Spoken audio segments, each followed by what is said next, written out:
We have before us the opportunity to forge a new world order, a world where the rule of law, not the law of the jungle, governs the conduct of nations. When we are successful, and we will be, we have a real chance at this new world order. They're known as one of the most influential families in American politics, a true political dynasty built on money, power, and secrets. But the Bush family is a lot weirder than you think.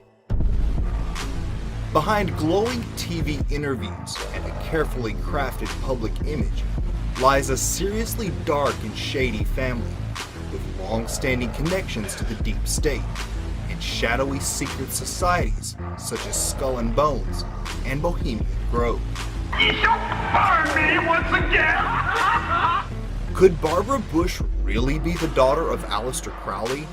What's with the fetus kept preserved in a jar? You showed him the fetus in the jar. Well, really, the truth touched on is, it before. And why were children trafficked into H.W. Bush's White House? For using the services of a callboy ring. Callboy ring. For giving a late-night tour of the White House last year.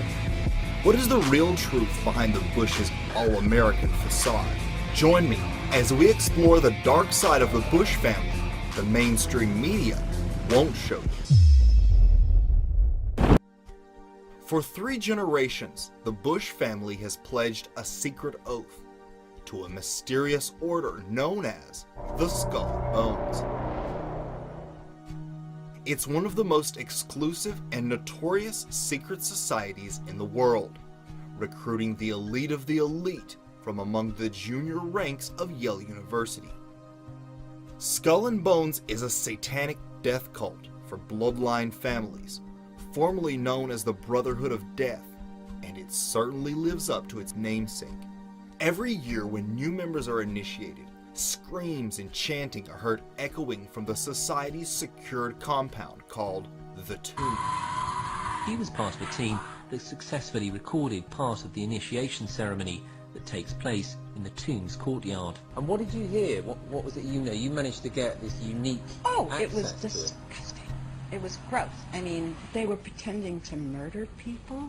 What was the tone of it, though? Was it jokey or was it Vicious. quite... No, it wasn't jokey at all. It was sick. It's not the only way I can describe it. It was sick.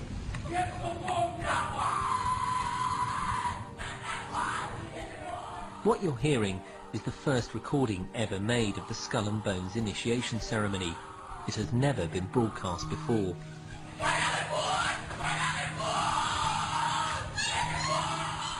15 new members of the club are being introduced into the macabre rituals of Skull and Bones by the senior students who are about to graduate. The club has what some might see as a strange fascination with death, skulls and bones. There's the chants too, difficult to hear first of all, but including the devil equals death and death equals death.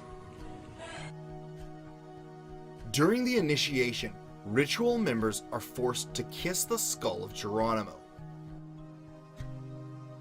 Then drink what they claim to be fake blood from a skull. The daring student was surprised by what he saw inside the fountain. There was actually some sort of red residue in the fountain, which I imagine to be blood. But I am feeling they do some strange rituals with the fountain. These 2 skeletons look like they're hushing people in some way.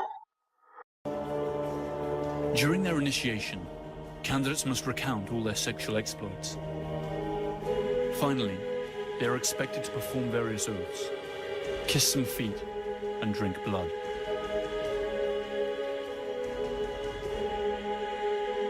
They then have to lie naked in a coffin, and, after masturbating in full view of the others, swear to never reveal their membership of the order. The Skull and Bones initiation process featured prominently in the 2006 movie The Good Shepherd, starring Matt Damon. Skull and Bones. Accept or reject? Accept. But few Americans realize that both father and son have already taken an oath to a mysterious and powerful secret society known as Skull and Bones. George H.W.'s father, Prescott, was the first generation of Bushes to be tapped to join. Prescott made millions funding Hitler during World War II, directly profiting from concentration camp slave labor.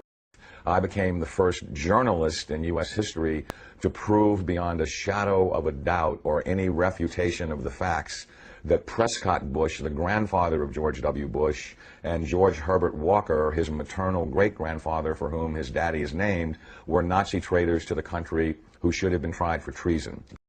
It was he who ransacked the grave of Native American legend Apache Chief Geronimo and took his skull back to Skull and Bones headquarters, where it has been used for their rituals ever since.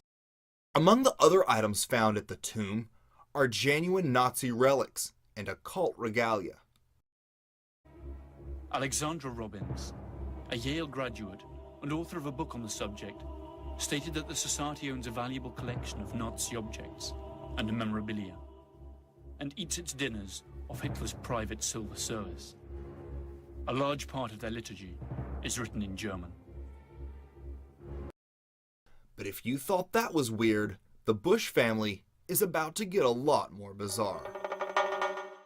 For years, rumors have swirled among alternative researchers and conspiracy circles that Barbara Bush, George W.'s mother, could be the daughter of Aleister Crowley, the notorious 20th century occultist admired by the satanic elite.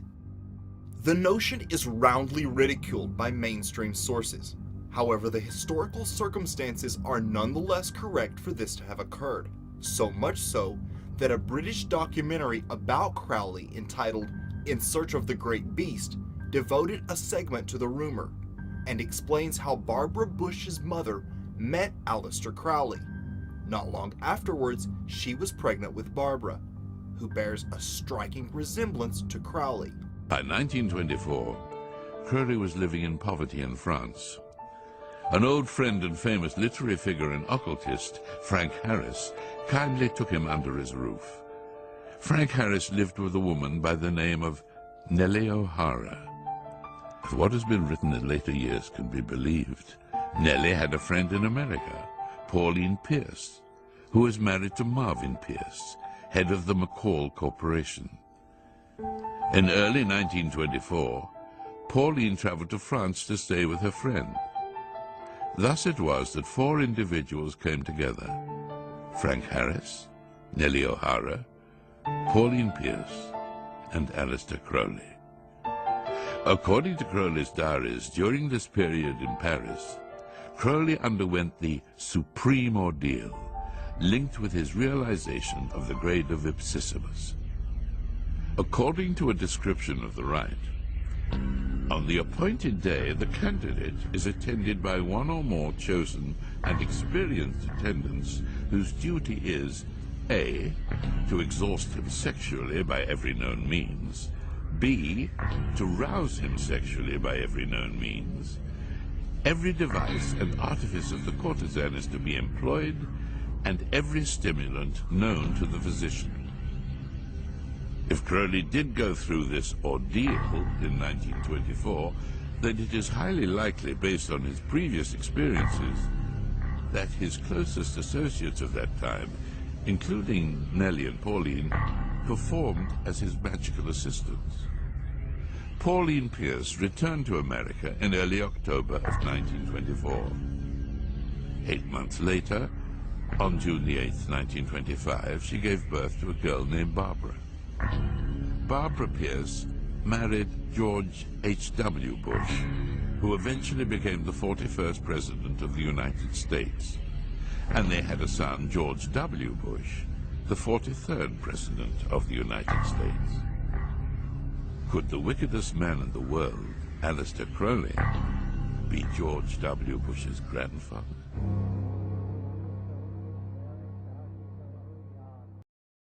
I will be eager to see what you guys think about this in the comments section. For most women, a miscarriage is a devastating and deeply personal experience. But Barbara Bush crossed the line into the macabre when she kept her miscarried fetus preserved in a jar and casually showed it off to her sons. He says you gave him special permission to write about it. He wrote that when you once had a miscarriage, you showed him the fetus in the jar. Now, really, we the truth touched on is, it before, but we didn't Paolo elaborate. put it in a jar. What? Paolo, it's not in the library. No, I know. George, Paolo put it in a jar. And my mom's what I learned was she's a straightforward person. She says to her teenage kid, here's a fetus. Kid, here's a fetus. Who else but Aleister Crowley's daughter would keep their own fetus displayed in a jar?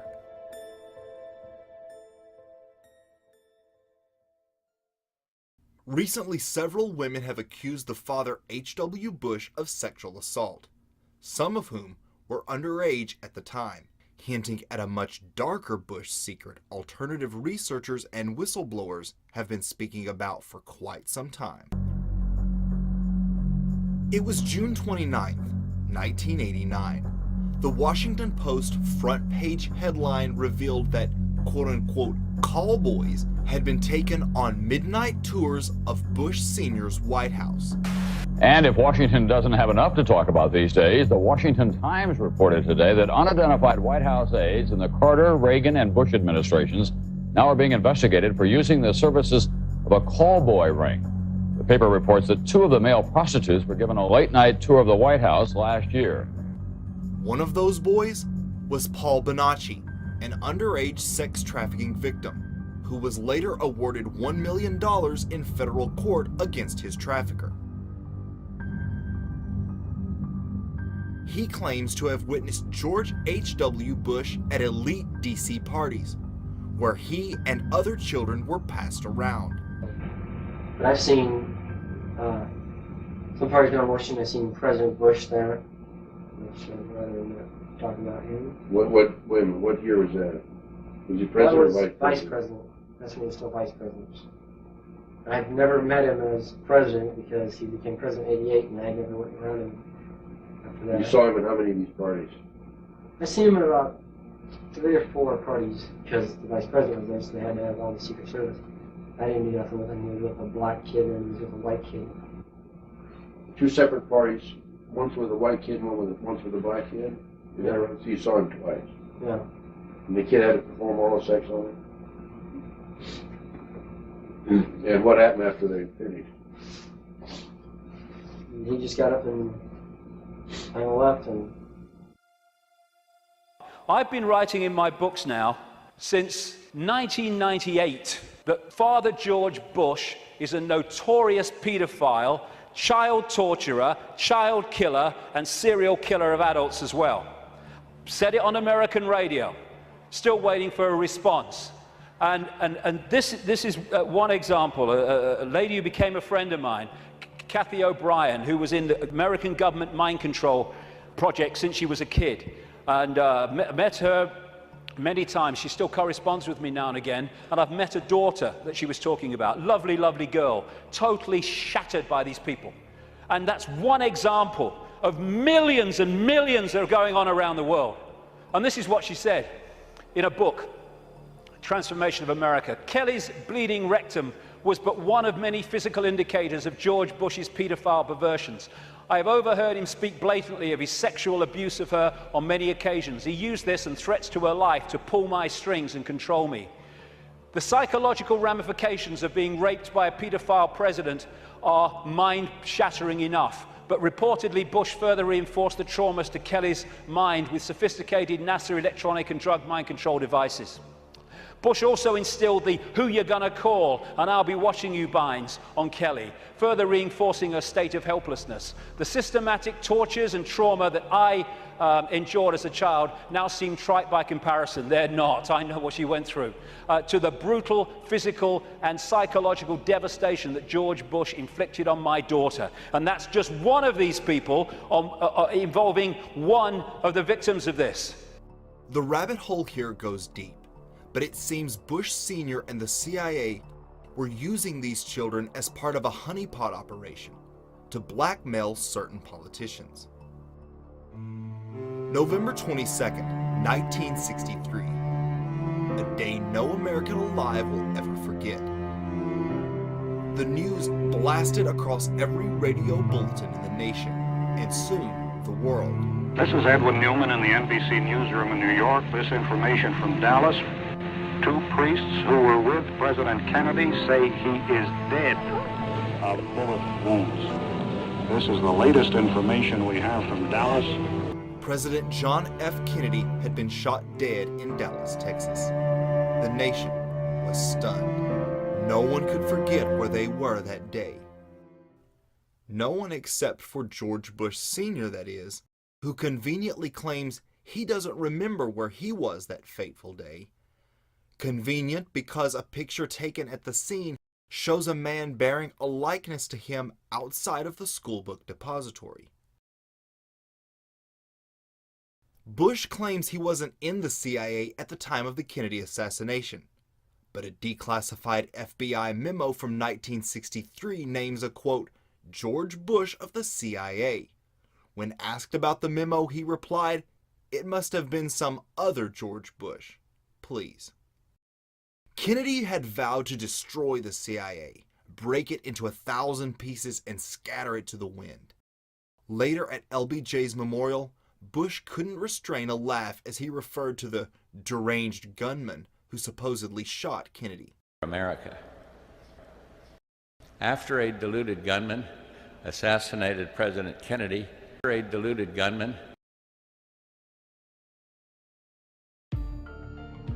Today, far from sitting on the sidelines, the Bushes are still a powerful Illuminati bloodline family, known to attend Bohemian Grove rituals and wield a great deal of power within the deep state.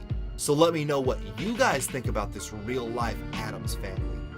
Do you think Barbara Bush is really the daughter of Aleister Crowley? What about the fetus they keep in a jar?